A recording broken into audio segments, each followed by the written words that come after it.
Hey guys, welcome back to SUP'S Garage. On this video, I'm going to be showing you how to replace your throttle body on your 2013 to possibly 2017 Kawasaki Ninja 300. Now obviously I'm not going to be able to show you how to remove the plastics, but it's really not that hard. And plus, most of the bolts on this bike was already missing anyway. And just to let you know the issue why we're doing this in the first place, as we turn the key here,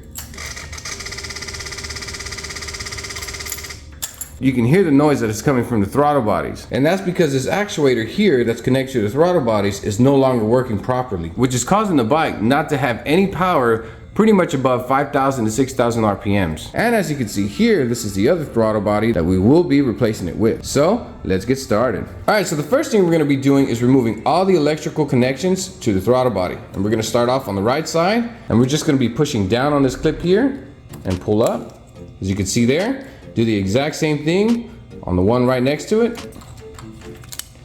And that's gonna be it for the right side. All right, next is gonna be the two injectors, and it's pretty much the same thing. Just push down on the clip on top and pull back. Same thing for the other one. Okay, now we're just gonna follow the wire that's coming from the servo motor itself, or actuator if you wanna call it that. And it's gonna be this top one here that we're just simply gonna push down on the tab and pull off. All right, now moving on to the left side where the throttle cables are. We're gonna be loosening these two nuts here to remove these throttle cables. And I would start off by loosening the top one first, and then we can move down to the bottom.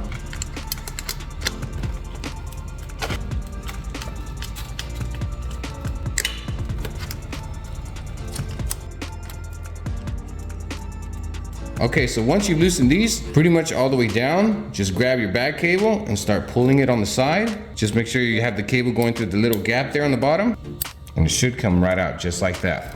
You're gonna do the exact same thing for the other side. Pull on the side, go through the gap, and pull it off. And you got your cables completely removed. You can go ahead and loosen these all the way. Pull up first on the front cable. Make the cable go through the slot. You got the first one removed. Then you do the same thing to the second one.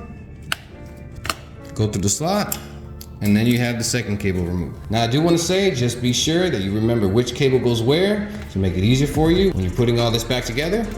In my case, the one with the yellow on it is the one that goes in the front, and the one with no paint goes to the one in the rear. Now once you disconnect the cables, go ahead and disconnect the vacuum line that's connected all the way to the sensor here.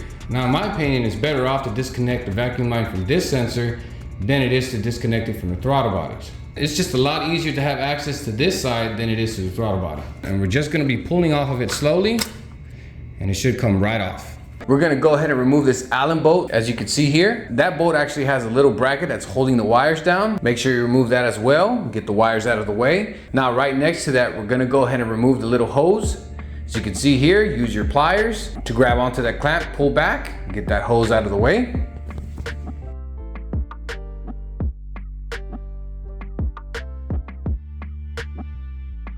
Moving back to the top of the bike, we got this bracket that we're gonna have to remove that's held down by 4 bolts. Go ahead and remove the 4 first. And on the right side, there's gonna be an Allen bolt, as you can see I'm pointing at now, that you're gonna have to remove to be able to completely remove this bracket. Once you remove the bracket, pull up slowly, and you're gonna have to remove the starter solenoid from the rubber boot. As you can see here, just pull off slowly, wiggle it out, and it should come right out. Then go ahead and remove the 2 terminals on your battery, and then completely remove your battery after that. All right, going back to the top of the air box, there's another hose here that we're just gonna go ahead and disconnect, which is the same kind of clip we removed from the bottom side of the air box. Just use your needle nose, pinch it, and pull it back. And then you should be able to pull this hose off. All right, so now we're gonna use a screwdriver to loosen both of these clamps here that's holding the airbox to the throttle bodies. And just loosen these enough to remove it, because you don't want to take these out completely. Okay, so I got those pretty loose now. All right, now we're gonna be loosening the clamp that's holding down the throttle body to the engine side, and you should have one on each side. As you can see here, here's the one on the right side of the bike. I'm gonna go ahead and loosen both of them.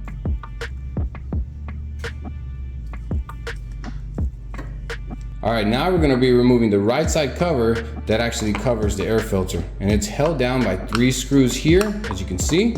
And again, just make sure you use the right screwdriver, because we don't wanna strip anything out.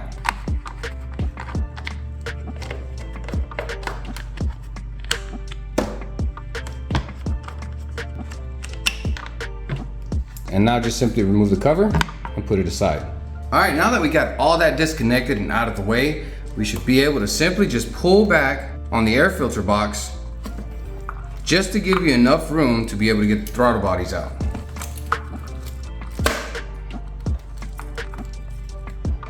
Now once you got the air box back as far as you can, then simply just go in the throttle body and wiggle it out.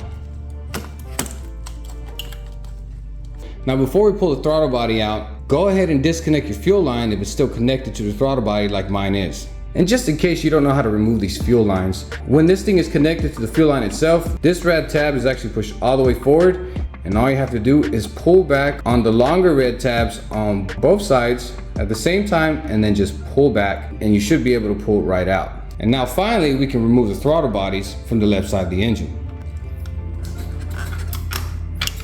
Just be gentle with it as you're pulling. You don't want to break anything or grab onto any wires while we're pulling the throttle body out. And there you have it. We got the old throttle body completely removed. All right, now that we have the new one we're gonna install, we're just gonna reverse the steps exactly how we removed it. Just be sure that if anything's missing from the new one, go ahead and remove all those parts and put it on the new one.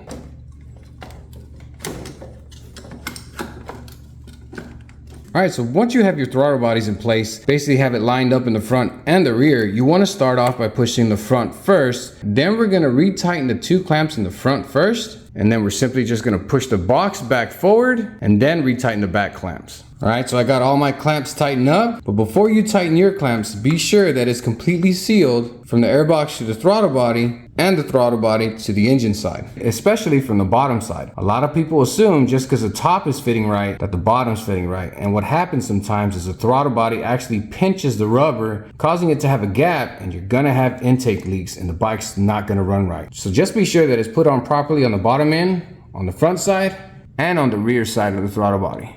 All right, so I'm gonna start off by putting back my vacuum line back to the sensor here. Just slide it in there. It is plastic, so you can break it if you put too much pressure on it. Make sure that it's fully seated into the sensor, because you don't want that to cause any errors when the bike is running. All right, so since I'm already on the left side of the engine, I'm gonna go ahead and connect my throttle cables back on. I'm gonna start off on the front one first, and remember, mine had yellow on it, but be sure you remember which one goes where on yours. So I'm simply just gonna squeeze in the cable into the gap on top, slide the cable through the bracket. Gonna go ahead and get this nut and start screwing it just a little bit on the bottom, just to start off. Then I'm gonna go ahead and place this piece here in the slot. Now just rotate your cable wire into the slot from the bottom, and just make sure that the cable wire goes into the slot here. Now if it doesn't hold just yet, don't worry about it, because once we put the other side, it should put tension on it enough to keep it in place. So we're gonna do the exact same thing for the rear cable. We're gonna slide it in the gap here, pull down on the cable. We're gonna go ahead and tighten the nut on the bottom for now. Then you're gonna do the same thing for the rear side to slide it in place. Now we're just gonna have to retighten these bolts on top, and of course adjust it to where you feel that there's no looseness and not too tight. All right, got that tightened up. Time to move on to the next part. All right, I'm gonna go ahead and put this hose back on that we removed earlier. And we're gonna go ahead and put this bolt back on after that, with this clamp here that holds the wires.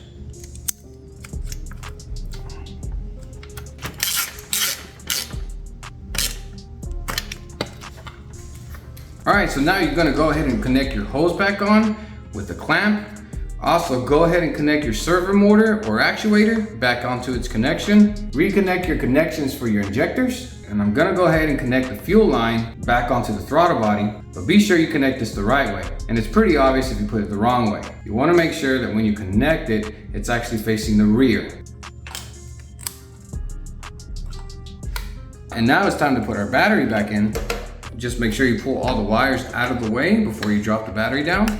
Now, if you wanted to, you could wait to connect the battery once this is all put back together. But for me, I'm gonna go ahead and connect it now since I'm already on it. All right, now we can put the bracket back on. I'm gonna go ahead and start by putting back the starter solenoid back into the rubber piece. Once that's in place, put it back on top. Now I'm gonna be starting off by putting back the Allen bolt here on the right side. I'm gonna leave it loose for now till I tighten these four first.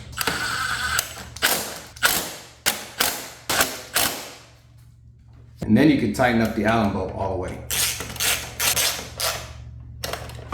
All right, now we're gonna be putting the cover back on that covers the air filter, which is held down by the 3 screws.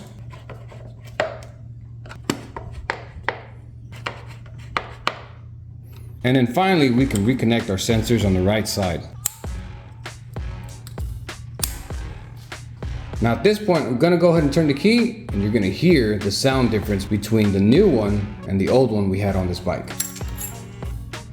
As you can see, there's not much sound coming from this one, because this is how it's supposed to sound like, and this is how it's supposed to function. And I'm gonna go ahead and let you hear it again once more. And that's pretty much it.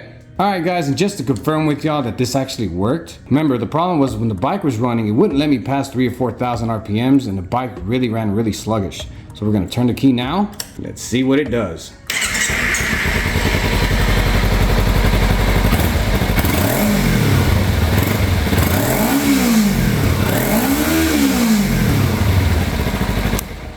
So as you can see there, we finally got full power back on this bike. So that's pretty much all is to it to replacing your throttle bodies on your Ninja 300. It's really not that hard, guys, as you can see as I showed you all the details to taking this off, putting it back on. But that's pretty much gonna wrap it for this video, guys. Like always, I hope you enjoy watching videos like this. Hit that like button for me, and if you're not subscribed already, I appreciate if you show support by doing so. I'm almost at 1,000 subscribers as of right now, and I appreciate the ones that's been supporting me since I started. Like always, don't forget, God loves every single one of y'all. God bless y'all, and we'll see y'all on the next video.